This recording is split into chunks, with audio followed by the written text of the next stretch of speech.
اور آپ کو پتہ ہے جو اللہ تعالیٰ کے بہت قریب ہوتے ہیں وہ کبھی بد دعا نہیں دیتے، کیونکہ وہ جانتے ہیں کہ اللہ سب کچھ دیکھ رہا ہے۔ لیکن اس کا مطلب یہ نہیں کہ اللہ ان کے ساتھ ہوئے ظلم کو بھول جاتا ہے، بلکہ اللہ اس کی پکڑ کرتا ہے اور اسے سزا بھی دیتا ہے۔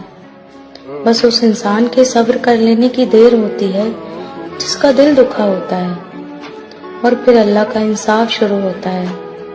اس لیے بد دعاؤں سے نہیں، خاموشی سے ڈرنا چاہیے، کیونکہ جب انسان خاموشی سے سب کچھ اللہ تعالیٰ کے حوالے کر دیتا ہے نا، تو اللہ اس کی خاموشی کو ضائع نہیں جانے دیتا، اور اللہ کہتا ہے اے میرے بندے مایوس مت ہو، اسے میں وہاں سے توڑوں گا جہاں سے اس نے کبھی گمان بھی نہیں کیا ہوگا۔